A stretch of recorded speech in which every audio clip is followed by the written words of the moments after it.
আসসালামু আলাইকুম সুপ্রিয় শিক্ষার্থীরা, নবম ও দশম শ্রেণীর সাধারণ গণিত পরিমিতি অধ্যায় 16 রাজশাহী বোর্ড 2022 সালের প্রশ্ন এটি। এই প্রশ্নে দেওয়া আছে একটি রম্বসের ক্ষেত্রফল 1944 বর্গ সেন্টিমিটার এবং বৃহত্তর কর্ণের দৈর্ঘ্য দেওয়া আছে 72 সেন্টিমিটার।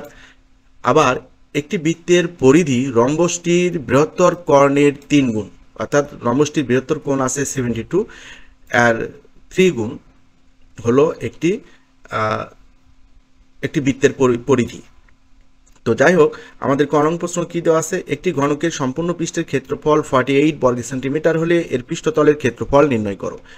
তো আমরা জানি একটি ঘনকের 6টি বাহু, 6টি তল, তলের সবগুলো বাহুই সমান থাকে। অর্থাৎ আমরা যদি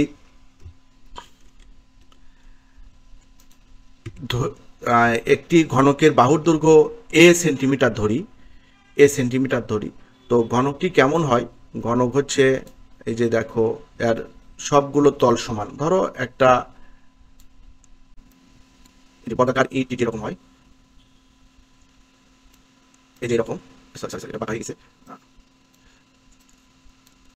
এই যে এটি হলো একটি ঘনক। এই ঘনকের কিন্তু 6টি তল থাকে, তাহলে ঘনকের প্রত্যেকটি বাহুই কিন্তু সমান। এই বাহুর দৈর্ঘ্য যদি এ সেন্টিমিটার হয়, তাহলে অর্থাৎ বর্গক্ষেত্রের ক্ষেত্রফলের সূত্র হচ্ছে, এখানে 6টা বর্গক্ষেত্র আছে, তাহলে বর্গক্ষেত্রের এরকম একটা বর্গক্ষেত্রের ক্ষেত্রফলের সূত্র হচ্ছে বাহু স্কোয়ার মানে এ স্কোয়ার। তার মানে এরকম 6টা তলের জন্য এর ক্ষেত্রফল হবে 6a স্কোয়ার। তাহলে ঘনকের সম্পূর্ণ পৃষ্ঠের ক্ষেত্রফল আমরা লিখতে পারি 6a স্কোয়ার বর্গ সেন্টিমিটার। আর প্রশ্নে আমাদের এই ঘনকের ক্ষেত্রফল দেওয়া আছে 48, তাহলে আমরা প্রশ্ন মতে আমরা যে 48টা আছে সেটা হবে এই 6a স্কোয়ারের সমান। 6a স্কোয়ারের সমান, অর্থাৎ 6a স্কোয়ার ইকুয়াল 48। তাহলে উভয় পক্ষকে 6 দ্বারা ভাগ করলে, অর্থাৎ 48কেও যদি 6 দ্বারা ভাগ করি, পাশে 6 দ্বারা ভাগ করি, তাহলে 6 কেটে যায়, তাহলে a স্কোয়ার ইকুয়াল কি থাকে? 8। 8 হলে 8-এর উপর যদি আমরা রুট করি তাহলে পাই 2√2। 8-এর উপর রুট করলে আমরা পাবো 2√2। তাহলে ঘনকের এটা হচ্ছে বাহুর দৈর্ঘ্য হলো। এখন আমাদের বের করতে হবে কর্ণের দৈর্ঘ্য, ঘনকের পৃষ্ঠের কর্ণের দৈর্ঘ্য।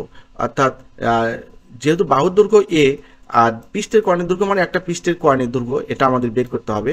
তো কর্ণের দৈর্ঘ্য সূত্র হচ্ছে √2 ইন্টু বাহু। যেহেতু বাহু এ, তাহলে আমরা ঘনক পৃষ্ঠের কর্ণের দৈর্ঘ্য আমরা √2a লিখতে পারি। এখানে এর মান হচ্ছে 2√2, তাহলে মানটা আমরা বসিয়ে দিলাম। তাহলে আমাদের এখানে হবে এই যে √2, এর মান 2√2, √2 গুণ করলে হয় 2, আর এই 2 গুণ করলে হবে 4 সেন্টিমিটার। তাহলে ঘনকের পৃষ্ঠের কর্ণের দৈর্ঘ্য হলো 4 সেন্টিমিটার।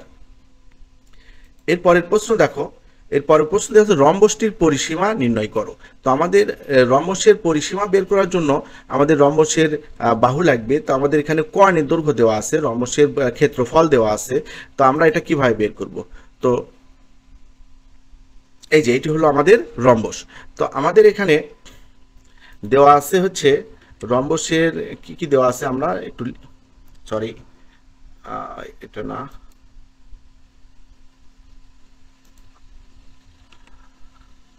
ওকে, এখানে আমাদের দেওয়া আছে হলো রম্বসের কর্ণের দৈর্ঘ্য দেওয়া আছে 72। রম্বসের এই ABCD একটি হচ্ছে রম্বস, এই রম্বসের কর্ণের দৈর্ঘ্য আমরা y ধরলাম, এটা দেওয়া আছে 72 সেন্টিমিটার। এবং রম্বসের ক্ষেত্রফল দেওয়া আছে, রম্বসের ক্ষেত্রফল 1944 বর্গ সেন্টিমিটার। তো আমরা রম্বসের কিন্তু একটা সূত্র জানি, রম্বসের ক্ষেত্রফলের সূত্র হচ্ছে হাফ ইন্টু কর্ণদ্বয়ের গুণফল। তাহলে আমরা আরেকটি কর্ণ ধরে নিই, একটি কর্ণ যদি 72 সেন্টিমিটার হয়, তাহলে আরেকটি কর্ণ আমরা ওটাকে এক্স ধরে নিতে পারি। রম্বসের ক্ষুদ্রতম কর্ণ আমরা ধরে নিলাম, এটা বৃহত্তর কর্ণ দেওয়া ছিল, বৃহত্তম কর্ণ 72 সেন্টিমিটার দেওয়া ছিল, এটা ওয়াই ধরেছি। আর ক্ষুদ্রতম কর্ণটি, অর্থাৎ এই যে এসি, যেটা এই কর্ণটি হচ্ছে 72 সেন্টিমিটার, আর বিডি এটাকে আমরা এক্স ধরলাম। আর রম্বসের ক্ষেত্রফলের সূত্র হচ্ছে, আমরা জানি রম্বসের ক্ষেত্রফলের সূত্র হচ্ছে হাফ ইন্টু কর্ণদ্বয়ের গুণফল। তো আমরা একটু লিখি, রম্বসের ক্ষেত্রফল ইকুয়াল হাফ ইন্টু কর্ণদ্বয়ের গুণফল। তো এখন একটি কর্ণ এক্স আর একটি কর্ণ ওয়াই ধরেছি, তাহলে এটা আমরা পাবো হলো হাফ ইন্টু এক্স ওয়াই। এখন যদি আমরা আমাদের একটি কর্ণের মান বসিয়ে দিই, এই 72 বসিয়ে দিলে আমরা এখানে পাচ্ছি হচ্ছে এই 2 দ্বারা 72কে আমরা কাটলে 36x। এটি হচ্ছে আমাদের রম্বসের ক্ষেত্রফল। রম্বসের ক্ষেত্রফল, একটি কর্ণের মান আমরা y এর মান বসিয়ে দিয়েছি 72, 36 হয়েছে। তো এখন আমাদের এটা হলো রম্বসের ক্ষেত্রফল। আর প্রশ্নে আমাদের রম্বসের ক্ষেত্রফল দেওয়া আছে কত?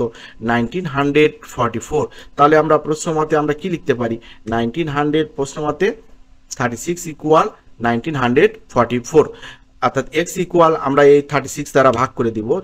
1944কে 36 দ্বারা ভাগ করলে আমরা পাই হচ্ছে 45 অর্থাৎ 54 সেন্টিমিটার। এটি হলো ক্ষুদ্রতম কর্ণটি, অর্থাৎ বিডি এর মান বের হলো। তাহলে দেখো এসি কর্ণে এর মান পেলাম হচ্ছে 72 দেওয়া ছিল, আর বিডি কর্ণের মান আমরা বের করে নিলাম। বিডি কর্ণের মান বের করলাম 54 অর্থাৎ 54 সেন্টিমিটার। এখন কথা হচ্ছে এগুলো আমরা কেন বের করতেছি? এগুলো বের করার মূলত কারণ হচ্ছে আমাদের এই এর পরিসীমা বের করতে হবে, রম্বসের পরিসীমা বের করতে হবে। কিন্তু পরিসীমা বের করার জন্য রম্বসের বাহুর দৈর্ঘ্য দরকার, কিন্তু আমাদের বাহুর দৈর্ঘ্য নেই, আমরা কর্ণ বের করে নিলাম। তাহলে বাহুর দৈর্ঘ্য আমরা কিভাবে বের করব?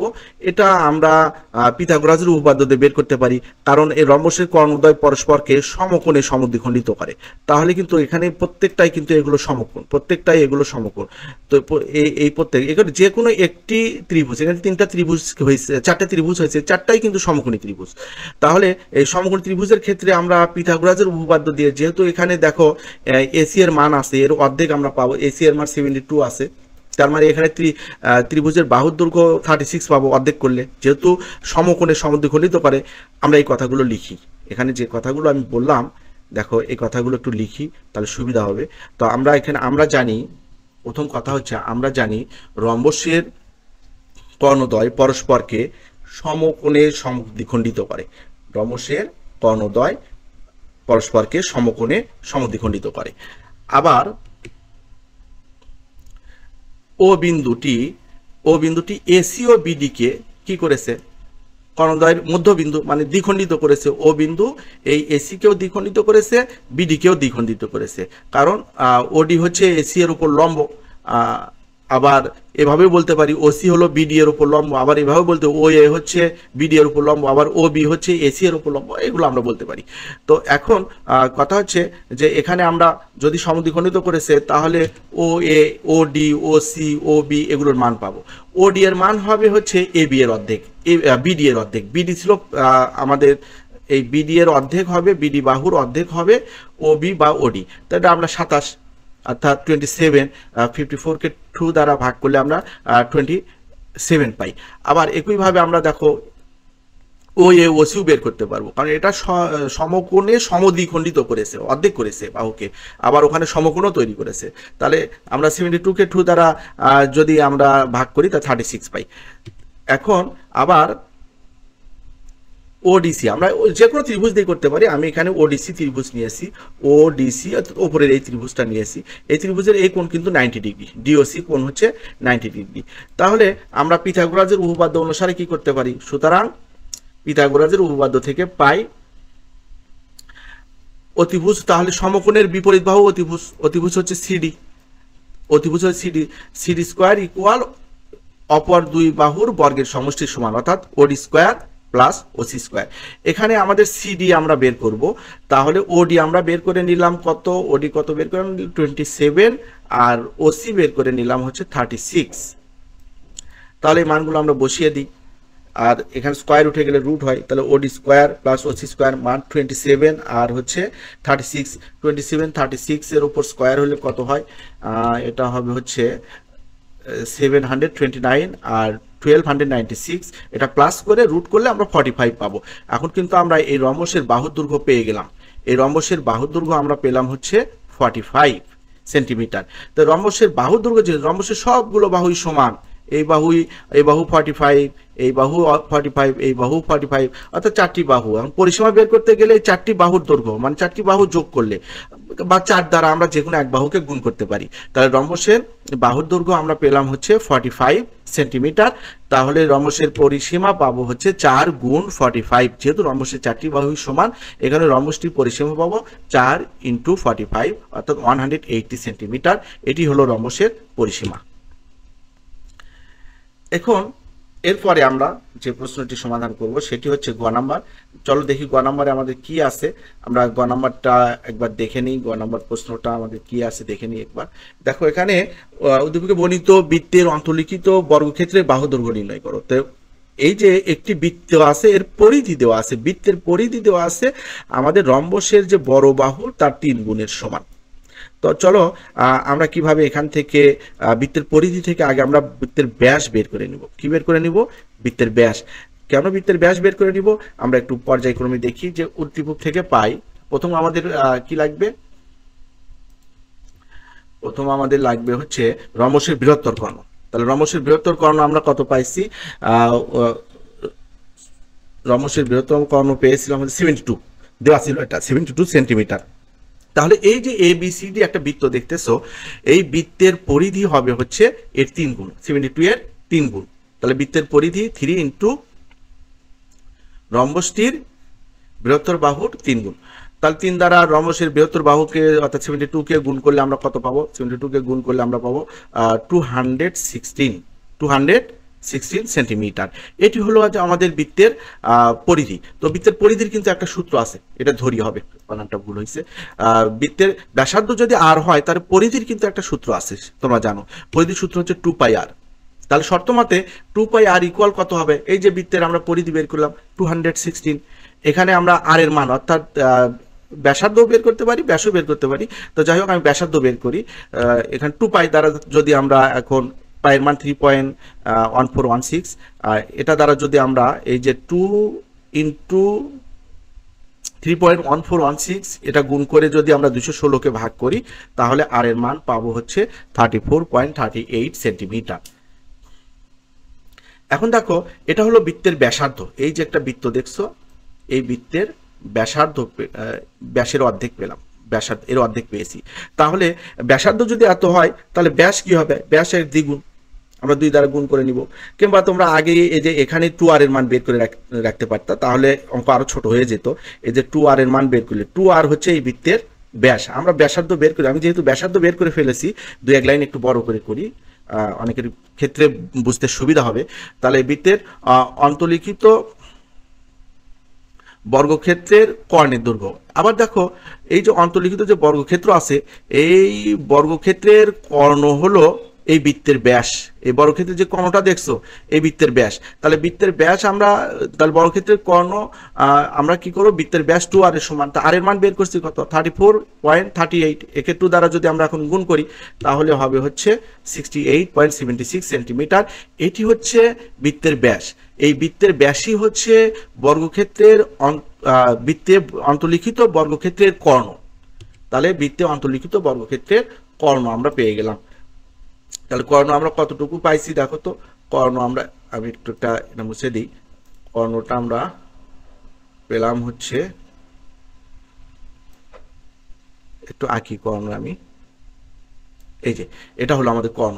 এই তাহলে এটা হলো আমাদের সেই বৃত্তের ব্যাস আবার বর্গক্ষেত্রের কর্ণ। অন্তর্লিখিত বর্গক্ষেত্র হলে তার কর্ণ হয় বৃত্তের ব্যাসের সমান, এটা মনে রাখবা।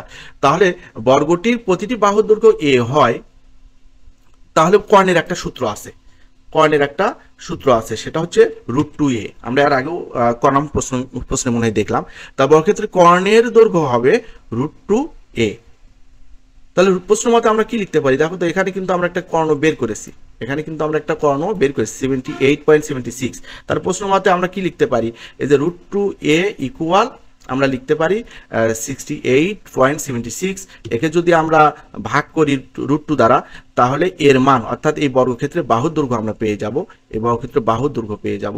বর্গক্ষেত্রের বাহু হলে এর মান পাবো হচ্ছে 48.62 সেন্টিমিটার। তাহলে অতএব বৃত্তের অন্তর্লিখিত বর্গক্ষেত্রের বাহুর দৈর্ঘ্য, একটু লিখি, বাহুর দৈর্ঘ্য 48.62 সেন্টিমিটার। প্রশ্নে আমাদের এটাই বের করতে বলা হয়েছিল। প্রশ্নে বলা হয়েছিল যে একটি বৃত্তের পরিধি রম্বসের বৃহত্তর কর্ণের 3 গুণ হলে ওই বৃত্তে অন্তর্লিখিত বর্গক্ষেত্রের বাহু দৈর্ঘ্য নির্ণয় করো। তো আমরা কিভাবে করলাম? নিশ্চয়ই বুঝতে পারছো। আমরা আগে কর্ণের দৈর্ঘ্য বের করে নিলাম, কারণ কর্ণ হচ্ছে বৃত্তের ব্যাসের সমান। তো বৃত্তের ব্যাস বের করে সেই ব্যাসকে ধরেছি বর্গক্ষেত্রের কর্ণ, আর বর্গক্ষেত্রের কর্ণের সূত্র হচ্ছে √2a, অর্থাৎ √2 গুণ বাহু, বর্গক্ষেত্রের বাহু। তার √2a ইকুয়াল আমরা কর্ণ 68.76 দিয়েছি, সেখান থেকে আমরা এর মান বের করেছি। এর মানই হচ্ছে অন্তর্লিখিত বর্গক্ষেত্রের বাহুর দৈর্ঘ্য।